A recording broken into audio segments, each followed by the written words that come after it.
अच्छा, जो नेक्स्ट चीज हम यहाँ पर स्टार्ट करने लगे ना, उसको हम बोलते हैं चेंजेस इन बजट लाइन। अब जब हम चेंजेस इन बजट लाइन की बात करते हैं ना, ये मैं बता रहा हूँ अभी। जब हम चेंजेस इन बजट लाइन की बात करते हैं ना, तो चेंजेस इन बजट लाइन बहुत तरह के हो सकते हैं। पहला चेंज इन बजट लाइन होता है due to a change in price.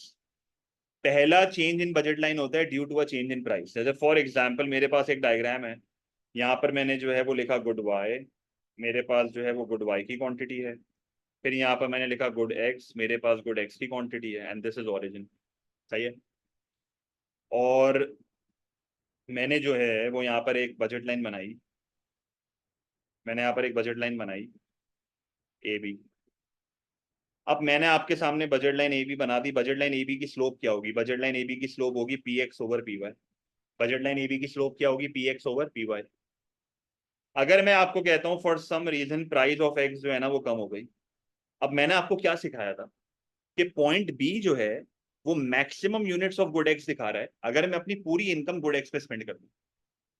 ऐसा ही है ना। जैसे अगर फॉर एग्जाम्पल मैं आपको कहता हूं मेरी इनकम जो है, जो मेरा बजट है वो $100 है, और प्राइस ऑफ एक्स जो है वो करंटली $20 है। तो अगर मैं अपनी पूरी इनकम अभी गुड एक्स पे स्पेंड करूंगा तो मैं मैक्सिमम कितने गुड एक्स खरीद सकता हूँ? 5। पर अगर प्राइस ऑफ एक्स जो है वो कम हो जाए और वो कम होके जो है वो $10 हो जाए, तो अब जो मैं मैक्सिमम क्वांटिटी खरीद सकता हूँ गुड एक्स की वो कितनी होगी? 10 होगी। इसका मतलब ये हुआ कि आपका मैक्सिमम यूनिट्स ऑफ एक्स जो है वो पहले 5 था, पर अब आपका मैक्सिमम यूनिट्स ऑफ एक्स जो है वो कितना हो जाएगा? 10 हो जाएगा। और ये शो करने के लिए आप नोटिस करो, मैंने बजट लाइन को टिल्ट कर दिया, क्योंकि गुड वाई तो अपनी जगह पे ही है ना। गुड वाई की प्राइस में तो कोई चेंज नहीं आया, तो गुड वाई के मैक्सिमम यूनिट्स अपनी जगह पे ही रहेंगे, पर गुड एक्स के मैक्सिमम यूनिट्स बढ़ जाएंगे। इसका मतलब ये हुआ कि जब प्राइस ऑफ एक्स कम होगी तो मेरी एक और बजट लाइन बनेगी ए सी, और स्लोप अब चेंज होगी। स्लोप क्यों चेंज होगी? क्योंकि क्लियरली समझ आ रहा है कि the slope is becoming flatter. आप देख लो ना, फ्लैटर हो रहा है। पहले एक लाइन ऐसी थी, अब ऐसी हो गई।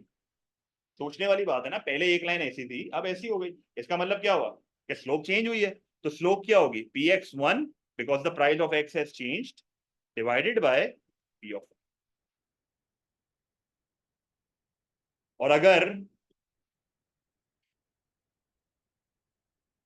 This is good Y, this is good X, and this is origin. अगर मैं यहां पर एक बजट लाइन बनाऊं, बजट लाइन ए बी, तो बजट लाइन ए बी की स्लोप होगी P X over P Y. अगर मैं आपको कहता हूं कि इस बार जो है वो प्राइस ऑफ एक्स बढ़ गई, तो गुड एक्स के मैक्सिमम यूनिट्स कम होंगे, तो budget line will tilt inwards.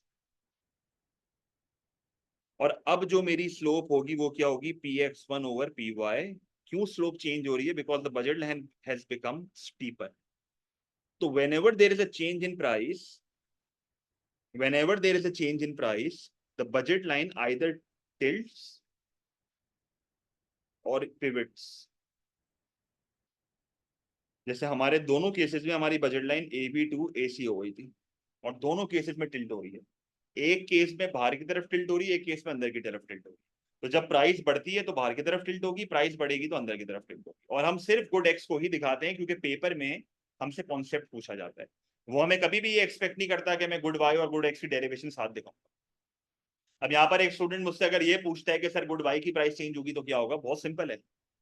बहुत सिंपल है, कोई रॉकेट साइंस नहीं है। मैं अगर यहाँ पर वाई और एक्स लिख दूं और यहाँ पर मैं एक बजट लाइन बना दूं ए बी, और लेट से मैं आपको कहता हूँ प्राइस ऑफ वाई कम हो गई है, तो प्राइस ऑफ वाई अगर कम होगी, प्राइस ऑफ वाई अगर कम होगी, सही है, प्राइस ऑफ वाई अगर कम होगी तो गुड वाई की अफोर्डेबिलिटी बढ़ जाएगी। तो गुड वाई की जब अफोर्डेबिलिटी बढ़ेगी तो बजट लाइन ऐसे ऊपर की तरफ जाएगा। होगा टिल्टी, होगा टिल्टी। एक्स अपनी जगह पे रहेगा, वाई बढ़ जाएगा। अब अगर आप मुझे बोलते हो कि सर प्राइस ऑफ एक्स और प्राइस ऑफ वाई साथ चेंज हो गए तो फिर क्या इफेक्ट आएगा? भाई वो आपसे कभी पेपर में इस तरह पूछेगा नहीं, और अगर पूछेगा तो एमसीक्यू में पूछेगा, तो हम एमसीक्यू में देखेंगे। थ्योरी आंसर में आपको इतना कॉम्प्लिकेट नहीं करेगा वो आपसे कॉन्सेप्ट पूछता है, आपको अपनी तरफ से कॉन्सेप्ट समझाना है। और ना ही मैं इतनी चीजें कॉम्प्लिकेट करता हूँ पढ़ाते हुए। जब हम एमसीक्यू करेंगे तो उसको एमसीक्यू में देखेंगे। क्योंकि अगर पढ़ाते भी मैंने आपको इतनी डिटेल बता दी ना तो आप बोलोगे भाई ये तो बहुत मुश्किल है, समझ नहीं आ रहा। तो हमें फिलहाल 20 मार्क के आंसर के अकॉर्डिंगली पढ़ना है, हम एमसीक्यू के अकॉर्डिंगली नहीं पढ़ रहे। एमसीक्यू के कॉन्सेप्ट एमसीक्यू में देखेंगे, वो ओके हो जाता है। तो हम सिर्फ गुड एक्स को शो करते हैं। सही है। ईमान, मैं आपका क्वेश्चन नहीं समझा। How do you make a diagram where the line pivots? ये लाइन पिवट्स ही तो हो रही है, ये दोनों पिवट या टिल्ट। टिल्ट और पिवट का मतलब सेम ही तो है, तो दोनों केसेस में टिल्ट हो रही है या पिवट हो रही है। सही है।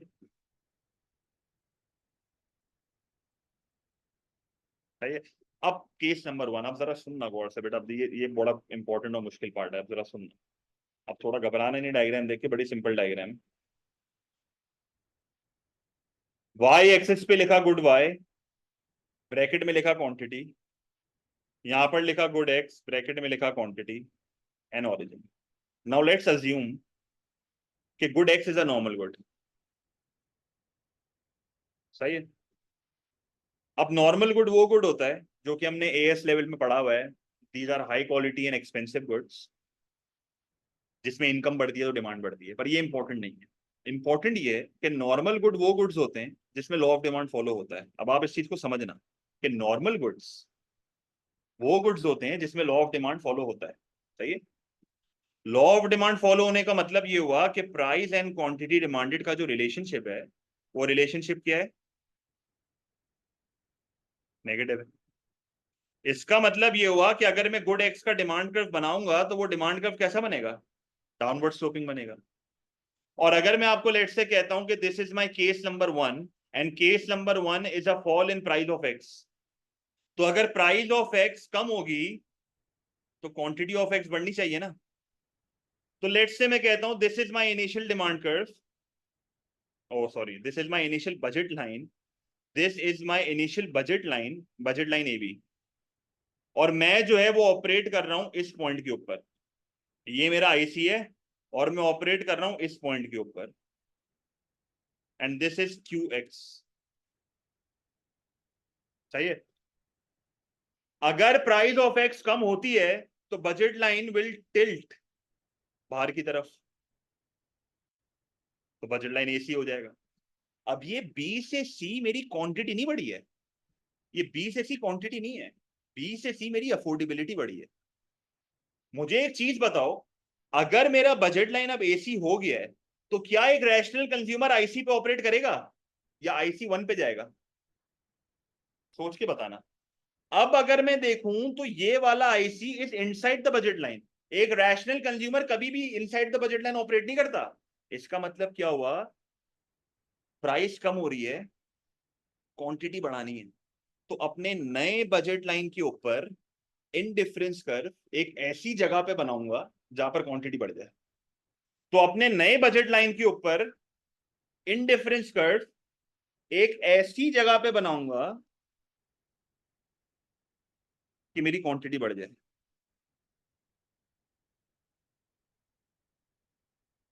This is IC1, this is E1।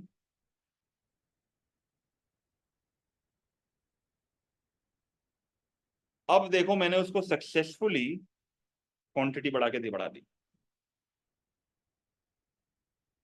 अगर मैं ई और E1 को ज्वाइन कर दूं, अगर मैं ई और E1 को ज्वाइन कर दूं, हाँ, it can be at any point, it can be at any point. अगर मैं यहां बना लूं, मैं यहां बना लूं, मैं यहां बना लूं, बस क्वांटिटी बढ़नी चाहिए। अगर मैं ई और E1 को ज्वाइन कर दूं तो एक लाइन बनाई है मैंने ग्रीन कलर की। अब ये जो ग्रीन कलर की लाइन है ना, इसको बोलते हैं PCC. What is PCC? PCC is price consumption curve. Now what does this price consumption curve represents? कि how a rational consumer alters the quantity demanded when there is a change in price। एक rational consumer किस तरीके से react कर रहा है to a change in price, PCC show कर रहा है। क्योंकि ई से E1 में गया हूं due to a change in price, तो जब इन दोनों को जोड़ूंगा तो पीसीसी बनेगा, तो ये प्राइस कंजम्पशन कर रहा है। और अगर मुझे आईसी एंड बजट लाइन की मदद से डिमांड कर्व को डिराइव करना है, अगर मुझे डिमांड कर्व को डिराइव करना है तो मैं कैसे करूंगा? मैं इसके नीचे एक और कनेक्टिविटी डायग्राम बनाऊंगा। PCC is price consumption curve, मतलब पीसीसी इस चीज को रिप्रेजेंट कर रहा है, पीपीसी नहीं है भाई, प्रोडक्शन पॉसिबिलिटी कर्व नहीं है, पीसीसी है, पीसीसी प्राइस कंजम्पशन कर्व। मतलब पीसीसी इस चीज को रिप्रेजेंट कर रहा है कि किस तरीके से प्राइस चेंज होने की वजह से आपका इक्विलिब्रियम चेंज हुआ। मतलब ये ई से ई वन हम इसलिए गए ना क्योंकि प्राइस चेंज हो रही है, तो पीसीसी इस चीज को रिप्रेजेंट कर रहा है। और अगर मैं आईसीएन बजट लाइन की मदद से डिमांड कर्व को डिराइव करता हूं, तो इसके नीचे एक और कनेक्टिविटी डायग्राम बनेगी, इसके नीचे एक और कनेक्टिविटी डायग्राम बनेगी। और क्योंकि मैं गुड एक्स को ही शो कर रहा हूं, तो मैं डेरिवेशन भी गुड एक्स की दिखाऊंगा। तो यहां पर देखो मैंने क्या लिखा है, क्वांटिटी ऑफ एक्स। यहां पर मैंने क्या लिखा है, प्राइस ऑफ एक्स, और ये ओरिजिन। मेरे पास एक क्वांटिटी क्यू एक्स है और एक क्वांटिटी क्यू एक्स वन है। तो मेरे पास एक क्वांटिटी क्यू एक्स है, एक क्वांटिटी क्यू एक्स वन है, क्वांटिटी बढ़ रही है, प्राइस क्या हो रही है, कम। डिमांड कर्व कैसा बनेगा, डाउनवर्ड स्लोपिंग। तो एक डाउनवर्ड स्लोपिंग डिमांड कर्व बनाऊंगा, डीएक्स लिखूंगा, this is point A, this is point B, price को कम करा तो क्वांटिटी बढ़ गई। This is how a demand curve is derived using IC and budget line. This is how a demand curve is derived using IC and budget line.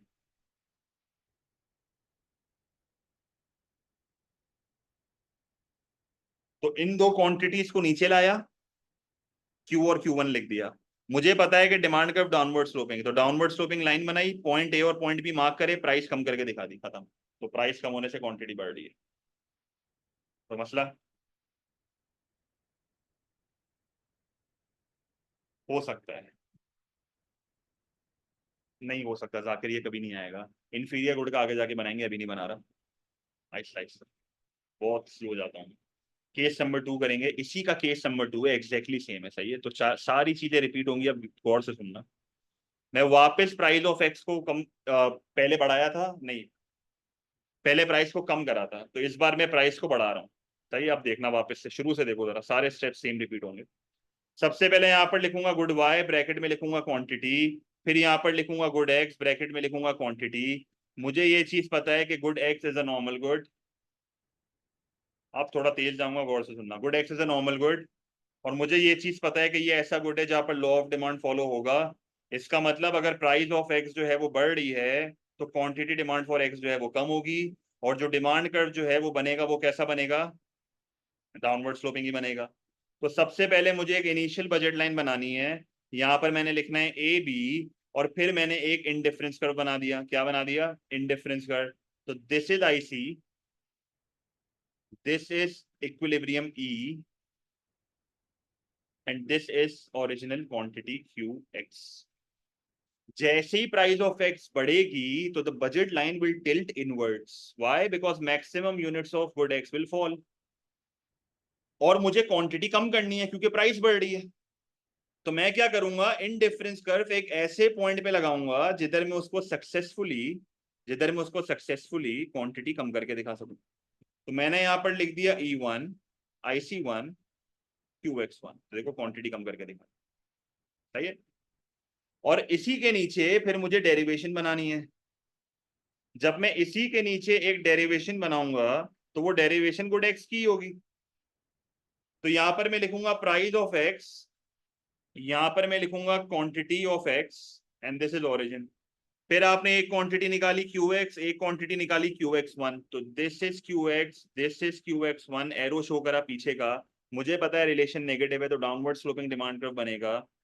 ये आपने mark करा point A, ये आपने मार्क करा point B. एक आपकी आ गई point A से लाइन, एक आपकी आ गई पॉइंट बी से लाइन। आपने जो है वो उसको सक्सेसफुली जो है वो प्राइस ऑफ एक्स बढ़ा के दिखा दी, और आपने उसको क्वांटिटी ऑफ एक्स जो है वो कम करके दिखा दी। तो this is how a downward sloping demand curve is derived using the knowledge of PCC. क्योंकि जब मैं ई और ई वन को जोड़ दूंगा, तो मेरे पास वापस से पीसीसी बनेगा, which is price consumption curve. सही है। नो न्यूमेरिकल वैल्यूज बेटा अवॉइड करो, एक चीज अपने लिए मुश्किल नहीं बनाया करो। जिधर न्यूमेरिकल वैल्यूज रिक्वायर्ड होंगी वहां मैं डलवाऊंगा, जिधर नहीं है वहां मैं नहीं डलवाऊंगा। चीजों को आसान रखो तो बेहतर है। अगर मैं इन दोनों को साथ बनाऊं, तो साथ कैसे बनेगा, साथ कैसे बनेगा ये भी सुन लो अब। प्राइस राइज और प्राइस फॉल दोनों साथ कर रहा हूँ, गौर से देखना, बड़ा डायग्राम बना रहा हूँ। यहां पर लिखा गुड वाई, जो कि गुड वाई की क्वांटिटी रिप्रेजेंट कर रहा है, यहाँ पर लिखा गुड एक्स जो कि गुड एक्स की क्वांटिटी रिप्रेजेंट कर रहा है। We know that good x is a normal good, तो इसका डिमांड कर्व जो है वो डाउनवर्ड स्लोपिंग बनेगा। सही है।